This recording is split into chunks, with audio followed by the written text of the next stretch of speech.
कितना भयानक कष्ट होता होगा उस समय जब शरीर छूटने का समय है, प्राण आसक्त है शरीर पर, मन बुद्धि आसक्त है।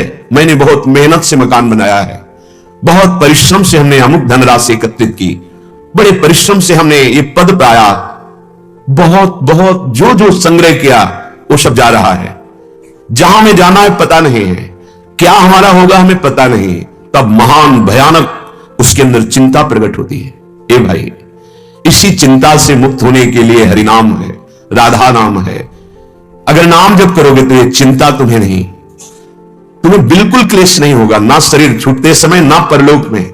विश्वास मान लीजिए, जिसके पास नाम रूपी धन है वो दशों दिशाएं आनंदमयी, यह लोग परलोक सब सुखमय हो जाते हैं।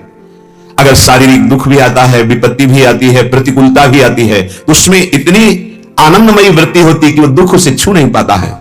नाम का बहुत बड़ा प्रभाव होता है, क्योंकि दुख सुख का भोक्ता मन है और नाम भगवान मन को प्रभु के आनंद समुद्र में डुबो देते हैं। क्या फर्क पड़ता है बाहर से शरीर रोगी या प्रतिकूलता या अपमान हो रहा है, कोई दुख उसको अंदर नहीं होता। श्री सूरदास जी महाराज कहे, जीवन जन्म अल्प सपनों सो समुझ देखी मन माही, बादर छाह धूप धोराहल जैसे थिर न रहाही, बोरे मन रहन अटल करी जान्यो। जैसे आकाश में बहुत से चित्र बनते रहते हैं बादल के, जैसे धुआं बहुत प्रकार के ग्रह का निर्माण करता है, आकृतियों का निर्माण करता है, ठीक ऐसे तूने कल्पना के द्वारा मान लिया ये मेरा घर, ये मेरी संपत्ति, ये मेरा वैभव। जैसे स्वप्न में हम बहुत धनवान या बहुत सुखी हो गए, जगने पर पता चला ना वो सुख सत्य था ना वो दुख सत्य था। ऐसे ही अभी तुम मोह में सो रहे हो, जब जगोगे तो पता चलेगा ब्रह्म सत्यम जगन मिथ्या। काहे को इस स्वप्ने में पूरे जीवन को नष्ट कर रहे हो? अभी हम स्वप्न देख रहे हैं, मोह निशा सब सो निहारा, देखे स्वप्न अनेक प्रकारा, यही जग जामिनी जागे जोगी, परमार्थी प्रपंच वियोगी। वो योगी जो अपने चित्त को नाम में जोड़ रहा है, सतमार्ग में जोड़ रहा है, वही जगा हुआ माना जाता है। अन्यथा ये माया सबको ऐसे अज्ञान अंधकार में सुलाए हुए कि जीवन का एक एक अमूल्य क्षण श्वास नष्ट होती चली जा रही है। ये स्वप्न देख रहे हो, ये सत्य नहीं। कहां गए वो हमारे माता पिता प्रियजन? वो कह रहे थे मेरी जमीन, मेरा मकान, मेरे पुत्र, मेरा मेरा मेरा। सत्ता ही नहीं रह गई, ना पहले उस रूप की सत्ता थी, ना अब सत्ता है, बीच में भास रहा था। और सत्य सच्चिदानंद से विमुख होकर वो जीव अपने को पिता मान रहा था, स्वामी मान रहा था, वैभव का स्वामी मान रहा था। गया वो शरीर, गया वो नाम, गया वो रूप, गया, सत्ता ही नहीं रही। ऐसे तुम्हारी नहीं रहेगी। अगर सावधान नहीं हुए, भजन नहीं किया, तो तुम्हारी भी सत्ता नहीं रहेगी। तुम मान रहे हो केवल बड़े बड़े चक्रवर्ती सम्राट इतिहास में लिखे रह गए, कुछ नहीं। वो जीव जो अभी सम्राट है आचरणहीन हो गया तो नाली का कीड़ा बन सकता है, वो स्वर बन सकता है, वो प्रेत बन सकता है। कर्म का बहुत बड़ा प्रबल रूप है। जो हमने अभी कर्म किया वो अंतर्धान हो गया, तुम्हारे पीछे लगा है। समय आने दो, वो तुम्हें नष्ट कर देगा तुम्हारा कर्म। आज जो तुम नाम जप कर रहे हो, आज जो भगवत मार्ग में चल रहे हो सकता है वर्तमान की परिस्थिति तुम्हारी विपरीत हो, दुखद हो, कोई तुम्हें साथ ना दे रहा हो, लेकिन ये नाम तुम्हारे पीछे पड़ गया।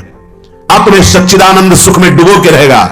जब असत्कर्म तुम्हें दंड देके रहता है तो ये सत्कर्म कैसे नष्ट हो सकता है? ये तो अविनाशी है, ये तो तुम्हें सच्चिदानंद से मिला के छोड़ेगा। इसलिए समस्त कर्तव्यों का फल है प्रभु की चरणारविंद की रति हो जाना। उस रति का स्वरूप है एक क्षण भी नाम का विस्मरण ना होना। सूरदास जी कह रहे हैं, बहुत गर्व कर रहे हो अपने शरीर पर, अपनी पत्नी पर, अपने पुत्र पर, अपने परिवार पर। जब लगी डोलत बोलत चितवत तो धनदारा है तेरे, निकषत हंस प्रेत कही तजी है को नयावत नेरे।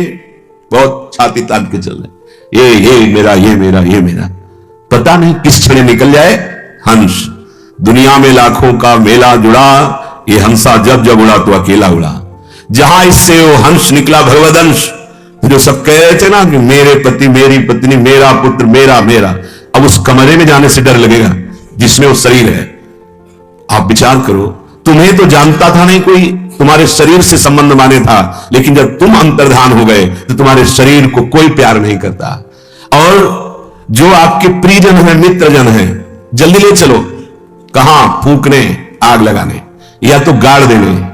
मूर्ख मुग्ध अजान मूढ़मती, नाही को तेरो, जो को तेरो हितकारी, सो कहे कारी सवेरो। जिसे तुम मित्र कहते थे, जिसे तुम प्राण प्रिय अपना संबंधी कहते थे, वही कहते हैं, ए भाई समय मत लगाओ, जल्दी विमान पे बांधो और इसको ले चलो, हटाओ इसको यहां से। जिस शरीर के लिए तुमने पापाचरण किए, जिस परिवार के लिए तुमने अधर्म किया, वो कोई तुम्हारा नहीं हुआ।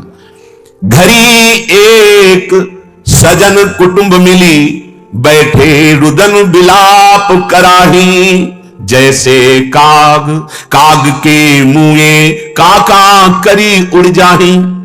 एक परिकर होता जो पैसे से बुलाया जाता रोने के लिए। ये बड़ा विचित्र खेल है। व्यक्ति पधार गया तो एक रोने का समुदाय होता है, उसको पैसा दिया जाता है, वो आते हैं, कोई परिचय नहीं है। अब वो शुरू किए छाती पीट पीट के रोना, वो माहौल शोक का बनाने के लिए। कह रहे जैसे काग काय काय करके। किस लिए रो रहे? हमने सुना है रोते हुए, आपने भी सुना होगा।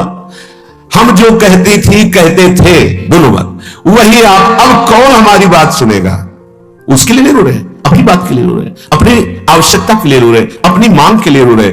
थोड़ी देर बाद जो है एक दूसरे को समझा के अलग हुए, भूल गए कौन था, भूल गए कौन लेता है अपने प्रियजनों का स्मरण। थोड़े दिन मोह के कारण, अगर मुझे वो प्यार ना करता हो, हमारे किसी स्वार्थ की पूर्ति ना होती हो, तो एकांत में कहेगा भले मर गया, देख लेना।